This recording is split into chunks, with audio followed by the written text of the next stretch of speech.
Hello YouTube, it is Chris here, and in today's episode we're going to be discussing my vehicle emergency trauma kit, so stick with me.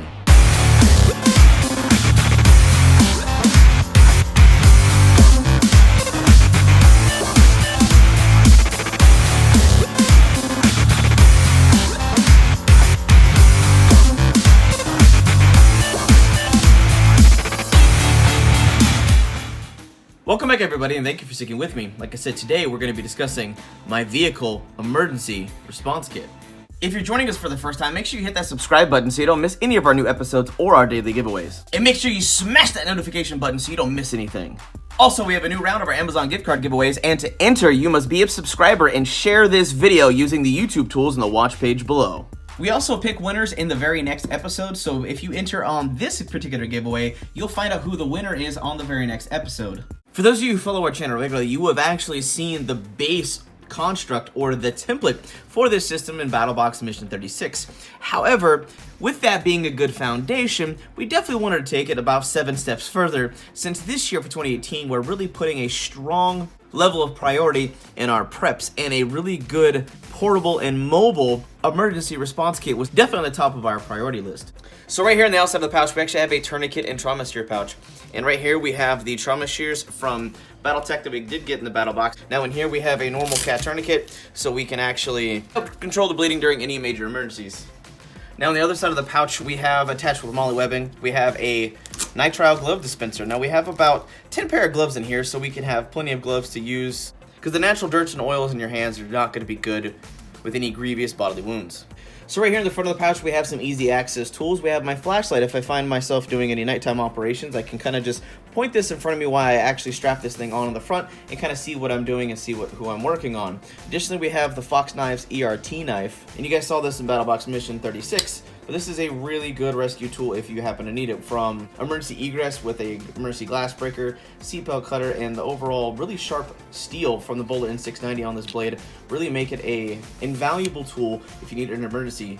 Additionally, they have a Phillips head screwdriver and a flathead screwdriver, and I really like the deep carry pocket clip. So if you actually choose to carry this on you, you can, but given the fact that we typically would have an EDC knife on us anyway, we decided to actually keep it in its holster, MOLLE attached in the front of the pouch. So some notable features about the pack overall is the fact that there is MOLLE attachments all over, from the waistband straps, the actual side pouches, the front batch, the top and the back. So if you actually want to attach this to a larger pack that you're already carrying, like a bug out bag, a get home bag, anything like that, you can actually attach that to it. But because of the waistband straps, you can actually strap this around the front of your waist and then use the over-the-shoulder strap to put it around your neck, so you actually have all this gear off to your sides and in front of you for easy access when you find yourself dealing with a traumatic emergency. Moving forward from tourniquet and trauma shears pouch is this first MOLLE side pouch.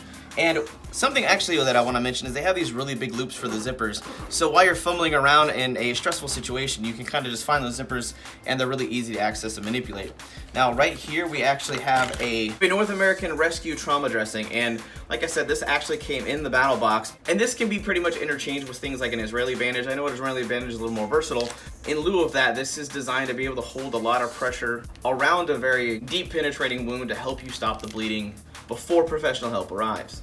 Now as we move on to the other side of this side pouch, we actually have my H1R Nova, which is going to be a sidekick to the H2R Nova. But as we dive deeper into this pouch, something that I do want to mention is the fact that if you're going to invest, if you're a survivalist or a prepper, I do recommend that you invest in some form of medical classes and training so you can be of greater assistance to yourself, your family, and anyone else around you.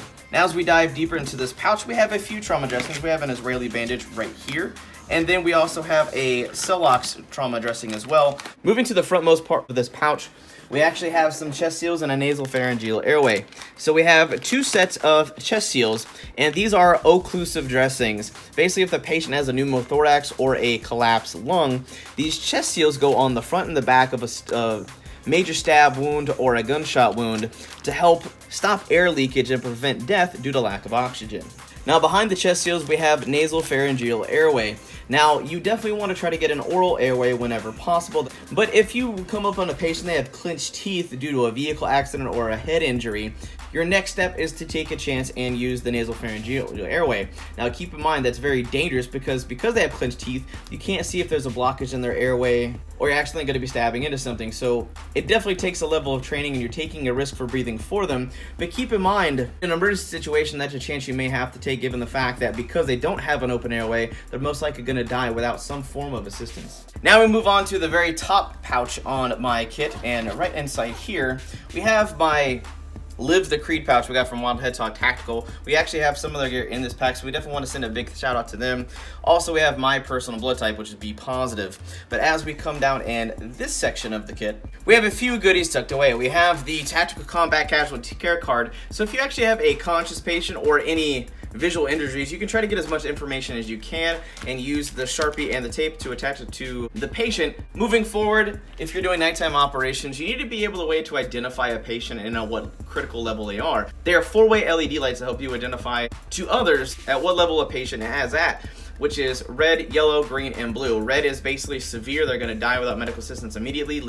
Yellow means they're stable, but you need to keep an eye on them. Green means they're pretty much good to go. They have some minor injuries, they're definitely going to live through the situation. And blue is also to identify that they are dead. Conversely, for daytime operations, we have these medical tags. They are designed to be put on their wrist. They have the same color designations, red, yellow, blue, and green. Last but not least, we move into the main nugget of my kit, which is the main compartment right here. So first, we'll dive into this front part of the main pouch, and inside here we've got a secondary rat's tourniquet as well as a CPR mask. Moving down the line on the same side of this pouch, we have 2 emergency blankets. If we find ourselves in a situation where patients are in inclement weather, where they're designed for warmth and recovery. Now, I know it'll be a little difficult to see, but right here we actually have an extra large SAM splint, and these are absolutely amazing for strains, sprains, and breakages on basically any part of the body because they are conforming.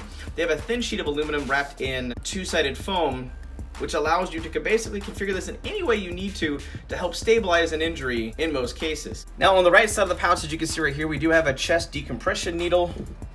We've got a N95 respirator mask, and we also have some hand sanitizer to kind of keep our hands clean before we put our nitrile gloves on. Also, we've got some ouchie boo-boos and some antiseptic wipes, some wound closures, because not every single person is going to be a near-death experience, so we want to have something available for them. Additionally, we have an eye pad, so if you run into an eye injury of any kind, whether they're shrapnel, whatever, we have that available. Also, we have a bunch of triangle bandages right here. And then on the far right, we have a lot of conforming dressing that we can wrap around legs, body parts, arms, anything like that. And then we have this pressure bandages, basically stretch gauze, so we can wrap them around sand splints, use the included safety pins to wrap around at injuries, so it's all designed for stabilization. Now, something I want to leave you guys with, this is not a complete system and it's not designed to be, and this is designed to be a very portable mobile unit. Now, what we have in our house for our bug-in medical kit, because we wouldn't necessarily be able to go to a hospital, we have my medical bug-out roll, and we'll kind of go over that pretty quickly. So this is basically it. It is very, very long. It's like 6 feet long. And we've got just a little bit of everything, and I'll kind of go over the contents very, very quickly for you. We have some emergency blankets, a compass, and some emergency whistles for signaling, and we have some trauma shears and other type of forceps, things like that. We have hand sanitizers, some antiseptic wipes, alcohol prep pads, nitrile gloves. Right here we have some chest steel kit and some nasopharyngeal airways. We have some triangle bandages and some 4x4 non-woven sponges, some cold compresses, and some things like tweezers, safety pins. We have 2 extra large SAM splints in here because they're probably an EMT's best friend in an emergency. We have some Swatchy tourniquets, some hemostatic gauze, and some Israeli bandages. We've got some abdominal pads. We have some elastic bandages. We have several of them. Then right here, since I don't have a full-on suture kit, I actually have some skin staplers. Next, we have some hemostatic Cellux gauze. We have some CPR masks. We have a flashlight. We have some safety pins and some Cellux powder, as well as some Cellux Band-Aids. Those are going to be very useful for people who are anemic.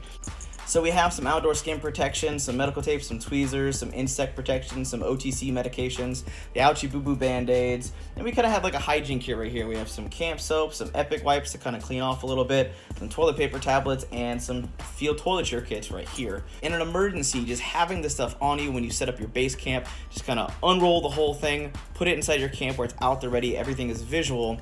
That is a very good plan to keep a lot of supplies at the ready and well organized. Now, even though that was a short overview of my medical red bug out roll from the Canadian Prepper, we actually are going to be doing a full-on dedicated episode so we can do a much deeper dive into the contents of that kit so you can kind of get a better look at what we've got in that setup. The winner of yesterday's Grim Survival Gear giveaway is Ronnie Muse. Congratulations, Ronnie Muse, you're the winner. So definitely comment on the back of our channel so we can get your contact details. We hope you guys enjoyed the overview and discussion points of my vehicle emergency response trauma kit. Now keep in mind, this is just designed to give you an idea to show you what we have in our kit, some of the reasonings behind it, and hopefully that gives you some ideas to build your own kit. And if you have a kit, maybe there are a few items we have in here that you haven't thought of yet, and if you have ideas of things you think we should put in our kit, definitely in a very constructive, positive way, definitely leave your comments down below. But that just about it for now, and if you enjoyed the talking points of our vehicle emergency response trauma kit, definitely give this video a big thumbs up and share this out with your friends and family in your social media networks so we can keep growing, thriving, and making awesome videos for you guys. But